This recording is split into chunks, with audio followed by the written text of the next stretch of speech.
Captain Alara Miles had never been one for grandeur. She preferred the steady hum of her aging freighter, the Wren, and the solitude of starless routes where few dared venture. For over a decade, she had hauled cargo between forgotten colonies and border outposts, scraping together enough credits to keep the engines warm and her independence intact. No war councils, no politics, just space, vast, indifferent, and familiar. It was on one of these quiet runs, skimming the fringe of the drift sector, that she found them. The distress signal was old, fragmented, weak, and repeating in an almost apologetic rhythm. Most would have passed it by. Signals that dim rarely carried survivors. But Alara didn't. Maybe it was boredom or instinct. Or maybe she simply couldn't ignore a voice crying to the void, however faint. She followed the signal to an asteroid belt and found the ship nestled in the shadow of a fractured moon. It wasn't human. Sleek curves, pearlescent plating scorched by plasma burns, and a hull design she didn't recognize. Something alien, something rare. She hailed them once, twice. No reply. As she maneuvered in closer, her scanners picked up life. Barely. 3 weak signatures. A flicker of warmth in the freezing dark. Boarding the vessel felt like stepping into a tomb. The corridors were lined with filigree patterns that shimmered under a flashlight, their beauty dulled by ruptured panels and frozen vapor. In the control chamber, she found them slender, copper-skinned beings with elongated eyes and delicate, frond-like tendrils flowing from their heads. One stirred, eyes fluttering open to meet hers. They didn't speak her language, not in words. But the fear was plain enough.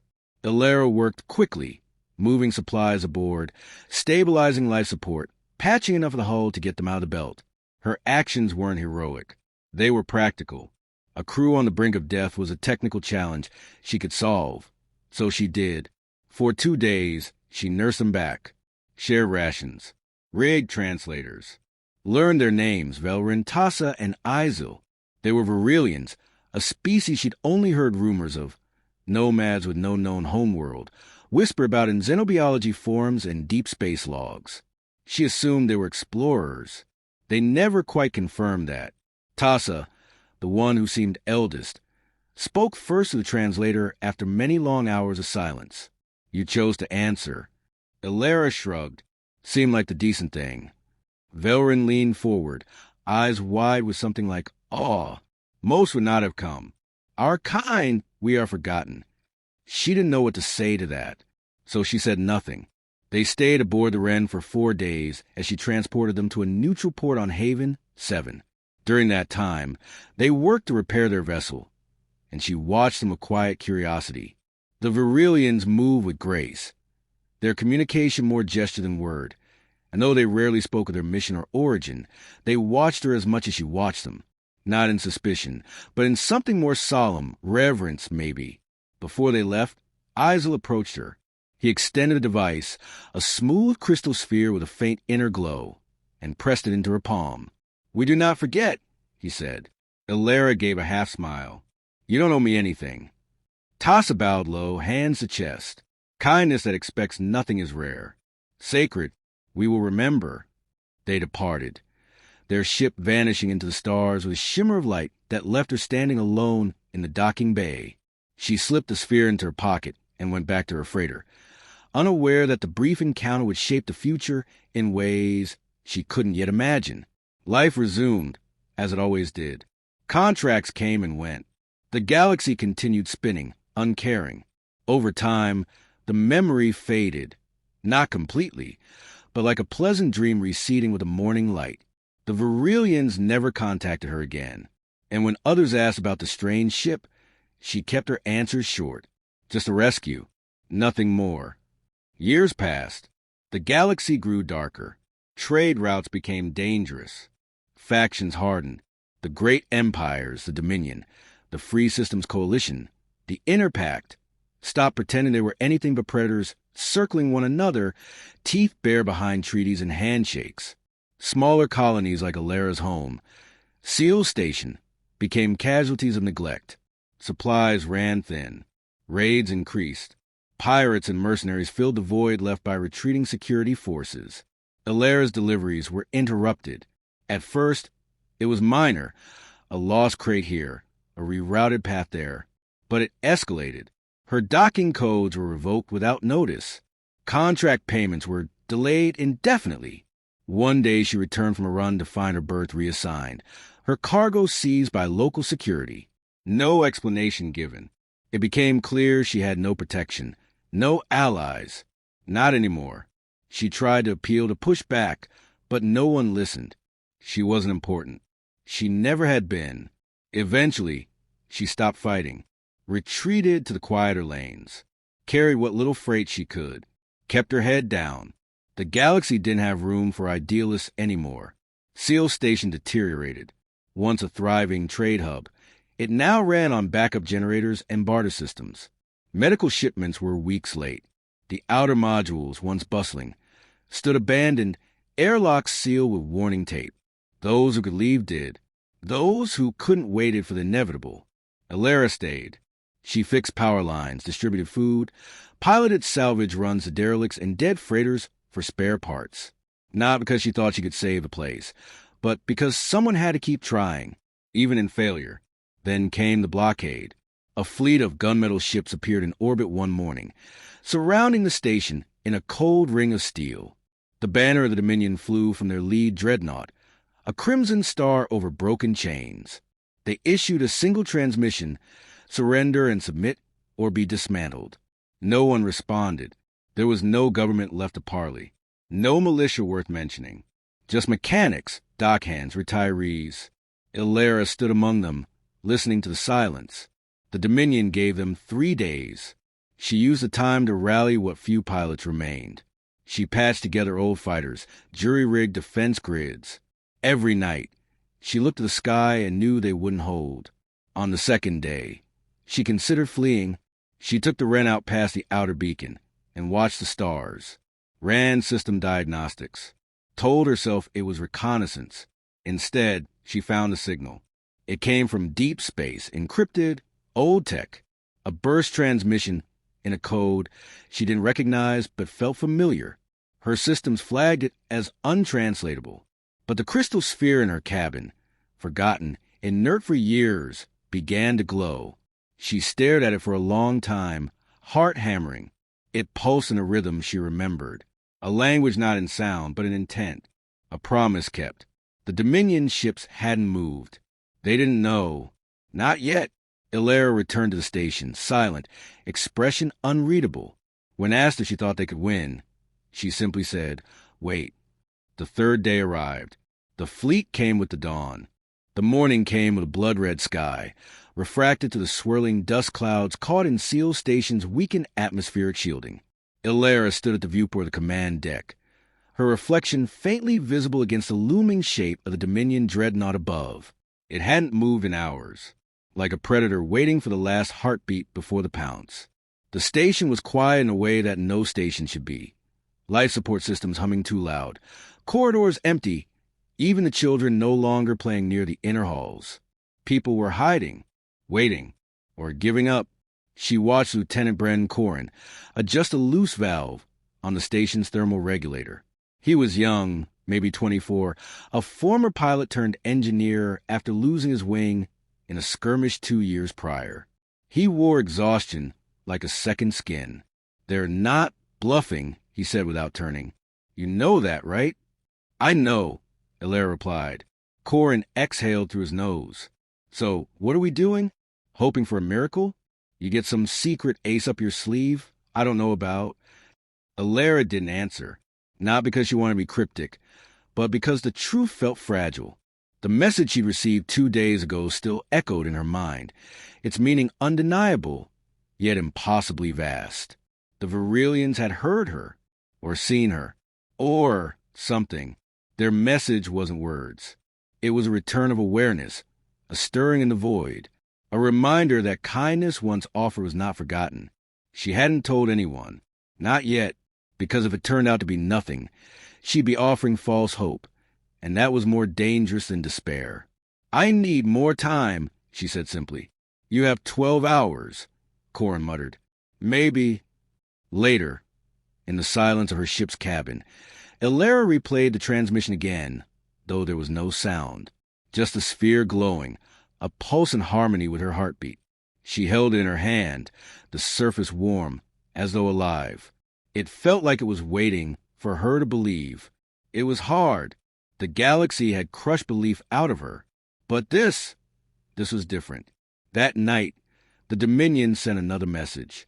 A deep, baritone voice filled every frequency on the station. "This is Commander Sarn of the Dominion Fleet. You have until sunrise to surrender your docking platforms and broadcast codes. If you comply, your station will be annexed and repurposed. Resistance will result in eradication. There will be no further warnings." They were systematic, clinical. They'd done this before. Ilara met with the remaining defenders in the hollowed-out assembly hall, once a recreation zone, now converted into a tactical room. Holograms flickered to life. Old ships, broken shields, simulated formations cobbled together from forgotten tactics and wishful thinking. Juno, a retired Navy strategist who now ran water recycling systems, paced beside the display. "Even with full power to our defense array, we can't penetrate Dominion shielding. We're throwing pebbles at tanks." "We'll make it hurt," said Terra Min, a traitor-turned-sniper. "Bleed them before we burn." Ilara stood at the edge of the circle, watching them all, the last stubborn flickers of resistance left in a system already abandoned by everyone else. She admired them, even as she knew the numbers didn't lie. "We hold until dawn," she said quietly. "Then we see." Corin snorted. "See what?" "The end." "No," Ilara said, her voice low, deliberate. "Just see." Doubt crept into the room like a draft, but no one challenged her. Maybe they respected her too much. Maybe they were too tired to argue. Or maybe they were simply out of options. When the meeting dissolved, Ilara stayed behind, staring at the projection of the Dominion fleet. 32 ships, ranging from light cruisers to the monstrous command dreadnought. It had taken decades for them to assemble this kind of reach, and now they wielded it like a hammer. She remembered how quiet the stars had been before, when the only voice breaking the void had been that of a broken ship, drifting, asking for help. She clutched the sphere again. It pulsed. Then came the flicker. A tremor passed through the command grid. Not a weapon. Not yet. But something had entered the system. Her comms officer called it a ghost. Blip on a long-range scan, that didn't register correctly. A ripple without mass. An echo where there should be none. Then another. And another. Suddenly, every Dominion ship adjusted its formation. A subtle tightening, as though sensing danger they couldn't identify. Ilara rushed to the main deck. The stars looked the same. The dreadnought still hovered, smug and silent. But then, like dew forming on glass, small glimmers began to appear at the edge of visible space. Points of light that didn't belong. Shapes coalescing from nothing. One by one, they emerged. First came the smaller vessels, spearhead cruisers with pale hulls and fluid designs, moving with eerie precision. Then heavier crafts followed, angular but elegant, bristling with energy signatures that dwarfed even the Dominion ships. Then the flagship, a massive, crescent-shaped vessel unlike anything in the known databases. Ilara's heart stopped. The Virilians had returned. Only it wasn't just them. Scanners failed to classify most of the ships. Some bore markings from species long thought extinct or uncontactable. Others carried no insignia at all. But they flew together, a synchronized force of impossible coordination. A fleet, the Wren's bridge filled with incoming transmissions, none from the Dominion. Then a voice broke through, familiar yet transformed. "Ilara Miles," it said, calm as the void itself. "You are remembered." Tassa, older, perhaps, stronger. The language was Virilian, but her translator software responded instantly. "Who are they?" Ilara asked. "Those who share your kindness, who were touched by your choice, who carry your memory in their code and culture. We have waited. We have watched. And now we return the favor." On the Dominion channel, panic broke protocol. Shouted commands. Scrambled formations. The fleet shifted. Within moments, the stars themselves seemed to darken, eclipsed by vessels that moved like thought. Light danced across unfamiliar alloys. Weapons charged. Shields pulsed. And from the silence of deep space came the sharp, clean hum of coordinated power, ready to unleash itself. Ilara stood frozen. The people of Seal Station, watching through windows and feeds, saw their death sentence broken apart by the impossible. The same enemy that had claimed dozens of colonies paused, hesitated, and in that breath of silence, the balance of power began to tilt. The Dominion's dreadnought adjusted course. It backed away, only slightly, a sliver, a single degree off-axis. But it was enough. They had seen something they feared.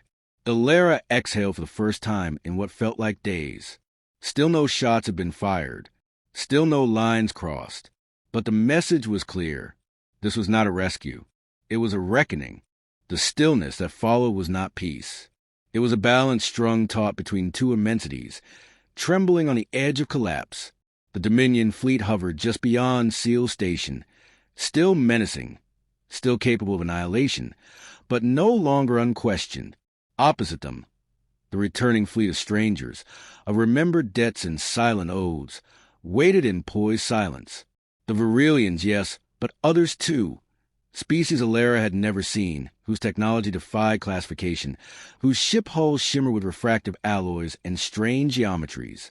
Every scanner aboard the Wren flickered uncertainly, as if unsure the incoming data could be trusted. On the station, the atmosphere transformed from dread to disbelief. In the control center, Corin leaned over the comms console, eyes wide. That flagship alone, it's bigger than the station. And you say this is because of you? Ilara didn't answer immediately. She was watching the live feed. Dominion squadrons holding formation, eyes of giants staring down a world they had expected to crush with ease. She saw the moment hesitation took root in the enemy, a ripple in the way their fighter formations adjusted, no longer aggressive but defensive. These were men and machines raised in certainty. And certainty, once fractured, left only fear. I gave them aid when no one else would, she said finally. Years ago, I didn't expect anything in return. Corin turned to her slowly. You didn't just save someone, Captain. You made an impression across the stars. Tassa's voice crackled back through the channel, low and steady. We have arrived to equal the weight of what was given. We remember our own. The Dominion fleet issued no formal response. Their silence grew longer, stretched thinner. Then came a shift, movement across their flanks, not retreat but repositioning. They weren't giving up. They were preparing. Ilara knew the game. Bluff, counterbluff. In military doctrine, showing hesitation invited a challenge. She needed to break that thought before it formed. Broadcast them, she told Corin. Now. On what frequency? All of them. He gave her a quick glance, then complied. Ilara stepped into the center of the control room and faced a live mic, her voice steady, direct. This is Captain Ilara Miles of Seal Station. You've come to take what we cannot defend. I understand your calculus. We've seen it repeated across a dozen systems. But you misjudge one thing. We are not alone. We were never alone. She paused, letting the words settle. These ships above you, they didn't come to conquer or negotiate. They came because they remember a single act of mercy. One freighter. 3 lives. Years ago. I am not their leader. I am not their equal. But I am known to them. And that knowledge is stronger than any claim you think you have. Silence. Then a visual flickered to life. The Dominion commander, Sarn, filled the feed, cold eyes, face drawn like stone. His uniform shimmered with polished authority. You would threaten the Dominion with borrowed forces, he said. Ilara met his gaze. I wouldn't threaten you at all. You don't matter enough. But they are a reckoning. Sarn narrowed his eyes. You think they will stay? These aliens, these relics? You think they will die for you? I don't know what they'll do, she said. But I know what they won't let happen. The connection severed abruptly. No words, just a cut. Ilara turned to the window again. The fleets had drawn closer. The tension between them was a visible thread, space itself bent by the possibility of war. For a long moment, nothing happened. Then movement. A single Dominion frigate surged forward, weapons charged. It was a test, A probe, a bluff, perhaps, or a spark intended to ignite chaos. But before it could reach firing range, one of the stranger ships, an angular, iridescent craft with sweeping fins and no visible engines, slipped forward like a ghost. No flash of cannon, no barrage, just light, white and pure, erupting in a pulse from its front array. It enveloped the Dominion frigate not in destruction, but in silence. When it cleared, the ship remained, completely intact, but dark, dead, every system offline. No motion, no response. A clean, bloodless removal. The message was clear. Escalation would not be tolerated. Ilara exhaled sharply. The station erupted in stunned cheers, disbelief coloring every voice. "They're protecting us," Juno said, voice trembling. "Not just us," Ilara murmured. "They're protecting the idea that we matter." Hours passed, filled with terse radio exchanges and tense negotiations relayed through proxy. The Dominion fleet, arrogant no longer, began a fracture. Smaller ships peeling away, reluctant to test what had just been demonstrated. Sarn held on, grim and unmoving, but even his dreadnought showed signs of retreat. Weapon banks powered down, engine fields realigning. The shift became undeniable. Victory, though still unspoken, hung in the air like ozone before rain. Later that night, Ilara sat alone in the docking bay of the Wren, the sphere still pulsing softly in her hand. The hangar doors remained open, and above her stretched the endless sky of ships not built by human hands. They hung there resolute, watching, waiting. Tassa's voice came again, gentle but absolute. "You gave us sanctuary. We give it now in return." "I didn't ask you to come," Ilara said softly, though there was no bitterness in it. "No, that is why we did." She looked down at the device. Its rhythm matched her pulse. She wondered then just how far the ripples of kindness had traveled, how many watched, waiting for their moment to balance the scales. "What happens now?" she asked. Tassa's response came after a long pause. "That is yours to decide. But know this, we are not the only ones who remember." The signal faded. Ilara leaned back against the hull of her ship, letting the silence of space wrap around her. Seal Station had not only been spared, it had been seen. And in a galaxy so vast, that mattered more than she could say. The Dominion would be back. Maybe not tomorrow. Maybe not for years. But they would not forget this humiliation. And when they returned, they would come with smarter tactics, deadlier machines. But next time, she would be ready. Because now the galaxy had changed. And she was not alone. The aftermath of the standoff settled over Seal Station like the final chord of a long-forgotten symphony. Solemn, reverent, yet pulsing with new energy. Where once dread had occupied every corner, now there was motion, urgency, renewal, and silence, too, but it was the kind that followed a revelation, not a death. Ships from the Allied fleet remained in orbit, their presence still a constant halo around the station. They communicated little. Brief pulses of acknowledgement, tight bursts of data, fragment of language translated only partially. But they remained. That fact alone began to reshape the way the inhabitants of Seals thought about themselves. Ilara moved through the central corridor, a long stretch of reinforced glass overlooking the docking arms. Below her, two alien vessels rested side by side, their crews exchanging muted gestures with awestruck engineers. People who had once resigned themselves to being forgotten now stood shoulder to shoulder with beings they'd never dreamed of meeting. She saw a Court among them, speaking haltingly with a tall, crystalline figure whose limbs moved like liquid light. There was awe in his voice, but also something firmer, pride. She entered the command center to find Juno reviewing schematics projected midair. Station defenses, once ancient and laughable, now overlaid with suggestions from Virilian architects.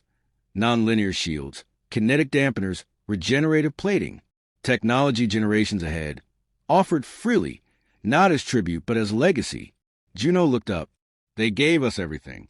Blueprints, system models, even star maps from outside Dominion space. This is more than defense. It's a redefinition. Ilara nodded. Use it wisely. That's the problem, Juno muttered. We've never had anything like this. What if we mess it up? Elara stepped beside her, eyes scanning the flickering display. We will, eventually, but it's ours to get right or wrong now. We've been handed back our future. Outside, the Dominion fleet was gone. Fully, finally. Not one scout remained to observe or report. They had retreated beyond the system's edge, into shadow of their own embarrassment. For all their power, they had encountered something they could not understand, let alone fight. The enduring memory of kindness. But not everyone on SEALs could move forward so easily. Terra men met Elara in the upper mezzanine later that day, arms crossed, jaw set. Her weapon hung across her back, though no one had spoken of violence in over 24 hours. She was uneasy in peace, as if fearing it would vanish the moment she allowed herself to believe in it. They'll be back, she said flatly. Maybe not next week. Maybe not next year. But they'll come. And next time, they won't flinch so easily. Elara studied her. I know. Then what? We just hope the aliens show up again when it counts. Elara shook her head. No. We rebuild. Terra. We prepare. This time, they came for me. Next time, they may not. That means we stand on our own. Terra's expression didn't change, but something behind her eyes softened. Not agreement. Understanding. Later that evening, as a violet dusk fell through the station's transparent dome, Elara returned to the upper observation deck. The sky was cluttered with stars, and with them, the fleet that had rewritten the course of their story. Ships moved in slow orbits, undocking, realigning, exchanging cargo and crew. They weren't invading. They weren't colonizing. They were simply here. Tassa's transmission returned, soft as a dream. We will not remain. The favor is repaid. Elara swallowed. Then why are you still here? To teach, to observe, and, when the time is right, to leave. And what happens when you're gone? You remain, and that is enough. The next few days passed in a blur of construction, calibration, and cautious hope. SEALs became a different place. Not simply repaired, but reborn. Young engineers learned beside alien mentors. Former smugglers taught orbital navigation to crystalline navigators who had never flown within atmosphere. The station, once a last gasp in the outer spiral, had become a symbol, a memory, living forward. But Elara knew a storm still brewed far beyond the edges of visible space. In her quarters, she reviewed encrypted messages from sympathizers within the Dominion core. There was outrage, confusion. More importantly, there was silence. The standoff had created ripples, and some among the Dominion elite were beginning to question the absolute nature of their expansion. It wasn't surrender. It wasn't change. But it was a crack, and cracks could grow. Corin found her there, hunched over the data logs, face lit by the faint glow of unread transmissions. He didn't speak right away, just stood there, then finally cleared his throat. You think this is really the beginning of something? She looked up. It has to be. Because of you? Elara smiled faintly. Because of all of us. I may have lit the spark, but you all kept it alive. He hesitated, then nodded. I'm staying. On the station. I thought I'd leave when this was over, but I don't want to run anymore. You never did, she said. The sphere, the beacon that summoned a fleet, remained mounted above the station's core relay now, surrounded by protective fields and reverent engineers. Its pulses had slowed, now dim but constant, like the breath of something asleep but listening. It no longer needed to shout. The message had been received. And then, without ceremony, the alien fleet began to depart. One by one, ships engaged their subspace drives, vanishing in elegant streaks of violet and blue. The sky slowly cleared. The Great Crescent flagship was the last to leave.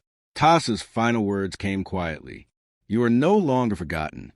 The stars reclaimed their space. Elara stood alone in the docking bay again, just as she had before all this began.